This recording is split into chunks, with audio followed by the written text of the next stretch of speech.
Hello everyone.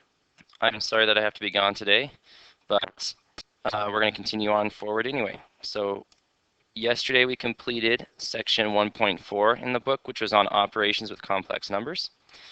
I'm going to read off the answers for that, so if you need to pause the video to make sure everyone has their homework out, go ahead and do so. Otherwise, I'm going to assume that we are ready to go. So here we go. 1.4, number 1 was 8 minus 2i, 7 was negative 14 plus 17i, 9 was 21 plus 15i, 11 was negative 19 plus 7i, 19 was negative 5 plus 12i, 25 you can write it as they did, or you could write it as negative 24 plus 32i, all divided by 25, or you can divide each piece by 25 as they did. 31 would technically be 0 plus 47i, or you can just say 47i. 58 and 59 were left for you to elaborate, and 70 is a valid statement. It makes sense. With that homework out, I would like you to try these 3 questions that kind of introduce what we're going to be working on in this section. So pause the video now, give everyone maybe 30 seconds to try these 3 questions. Come back after we've had a chance to try it. Okay, here we go. This whole chapter is on solving equations. We started off by solving linear equations. That means equations that had powers of 1. Now we're being solving quadratic equations, equations that have powers of 2. And in order to do that, we have to use the inverse operation of squaring, which is to use a square root. So if I take the square root of both sides, I end up with 7, but there's actually an additional answer. Negative 7 would work. If I put negative 7 in there, negative 7 squared is also 49. So you can write it as x equals 7, x equals negative 7, or if you want to save a little bit, you can write x equals plus minus 7. Both of these mean the exact same thing. Question 2, you need to get m squared by itself at first, so subtract 6. I then get m squared equals 25. Then I take a square root of both sides, and here I would end up with plus or minus 5.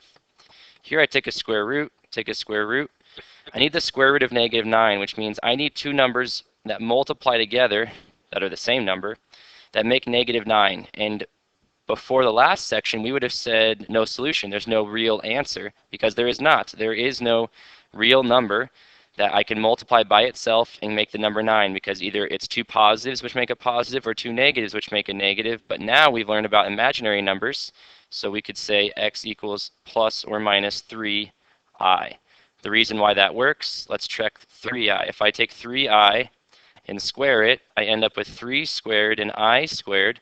3 squared is 9, I squared is negative 1, and that does indeed make negative 9. The same will happen with negative 3i. So there you go.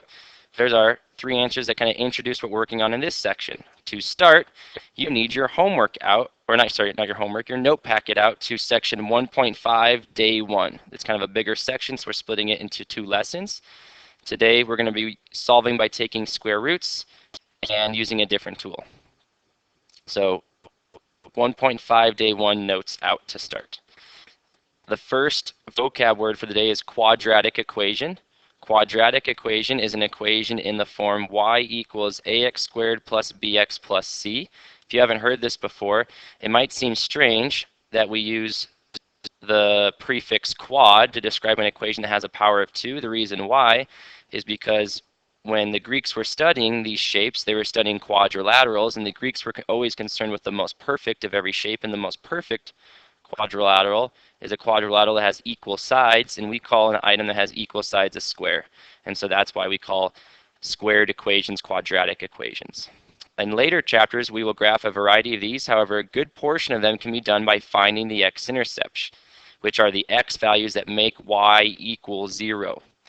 So we're going to start solving quadratics for when y equals 0, because that's going to allow us to eventually graph the whole quadratic. So we're kind of eventually building towards graphing quadratics. We're going to be starting by just setting the equation equal to 0 and then solving. So tool number 1 is going to be by using square roots. And step 1 is going to be to get the squared item by itself. If once I've done that, then I can use square roots to undo the square. And then step 3 is solve for our 2 answers. There's going to be 2 answers because it's a power of 2.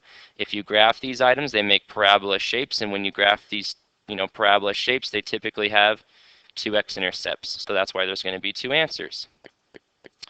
So step one, get the squared item by itself. That means get 3x squared all by itself. How am I going to do that? Well, I'm first going to add 27 over the other side. So I get 3x squared equals 27.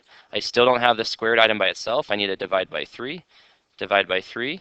I then get x squared equals 9, and that is step one. Step two is use square roots to undo the square. So I take a square root of both sides. And when I take a square root, I'm always going to get two answers. So I'd say plus and minus 3 are my two answers. So step 3 done. Examples 2 and 3. Step 1, get the squared item by itself. In this case, the squared item is the item in parentheses. Get x minus 2 quantity squared by itself. How am I going to do that? Well, I'm first going to add the 64 over to the other side. That will make 4 times the quantity x minus 2 squared equals 64. Now divide both sides by 4, and then I get x minus 2 quantity squared equals 16. Now that I have the squared item by itself, I take a square root on both sides. That's step 2. I then have x minus 2 equals positive 4 and negative 4. So I need to split into my two scenarios. That means either x minus 2 equals a negative 4 or x minus 2 equals a positive 4. If I add 2 to this one, I'm going to get negative 2. If I add 2 to this one, I get 6. You can always check your answers by substituting your values in. Let's check the 6. If I put the 6 back in there, 6 minus 2 is 4. 4 squared is 16, and 16 times 4 is 64. Then I get 64 minus 64 equals 0. It all checks out. Third example. You need to get the squared item by itself. Add 100 over the other side. I get 9x squared equals 100. Then divide by 9. I get x squared equals 100 divided by 9. Then I need to take a square root of both sides. And so check this out. I will show you what the calculator says and then see if you can figure it out. So I want the square root of 100 divided by 9. If you want it as a decimal, there's the decimal, 3 1/3. But if you go to math and choose option 1, fraction, it will give it to me as a fraction, 10/3. So the answer is plus and minus 10/3. So x equals plus or minus 10/3. Now maybe you can see what the calculator did. When you have the square root of a fraction, it's actually the exact same as if I just did the square root of the top, the square root of 100, over the square root of 9. Well, the square root of 100 is 10, and the square root of 9 is 3. So if you ever have a fraction and you're taking the square root of it, you can just take the square root of the top, divide it by the square root of the bottom. And that's the first skill. So I'm going to give you a chance to try. The one I'm asking you to try is very similar to the second one that we did. So see if you can find the two values for x. Pause the video now, maybe give everyone a minute to try it. Once you get an answer, check with a neighbor. You can always check by substituting back in. But for typical equations, you should get two answers for quadratics. So pause the video now, give everyone a chance to try. Okay, when you solve, you should end up with 9 as an answer and 1 as an answer. If you have a question about how we got to that, you can ask me when I return. Or maybe somebody around you figured it out. So there's kind of skill 1. Skill 2 is introduced by this idea. Let's say I want to try to solve this equation by taking a square root. You'll notice this is different than the ones we did prior because, well, there are 3 terms, whereas the ones we were working with before really only had 2 terms. You know, 1, 2, 1, 2, 1, 2 terms. But now this one has 3 term. I'm going to try the same idea, and that's try to get the square root by itself. So if I try to get this, the squared item by itself to take a square root, I'd subtract 9x and I'd subtract 18. Now I have the squared item by itself. And then when I take a square root of both sides, I get plus or minus negative 9x minus 18. And if I look, I can't simplify that. The 9x gets stuck in the square root. So square roots are a good tool when? They're a good tool when we don't have any x terms. All we have are x squareds in number terms. If I have a single x, meaning power of 1, that item is going to get stuck in the square root, and I need a different tool. So how am I going to solve an equation like this if I can't take a square root because the 9x gets stuck? Well, we need to use a familiar tool. In order to solve this, we're going to look at a different strategy. Is there any way I can rewrite the left-hand side? And yeah, I can factor it. So I need two numbers that multiply to make 18 add up to be 9, and those are going to be 3 and 6. So x plus 3, x plus 6 equals 0. Now I have item 1 in purple times item 2 in green equals 0. If I have two items and they're multiplying each other and they equal 0, it means one of them needs to be 0. So if it was the purple item, that would only occur if x equaled -3. If it was the green item, that would only occur if x equaled -6. Then you can substitute back in and check to make sure it equals 0. Let's try it with the -3. So if I put -3 in my equation for x, so I have negative, 3x squared plus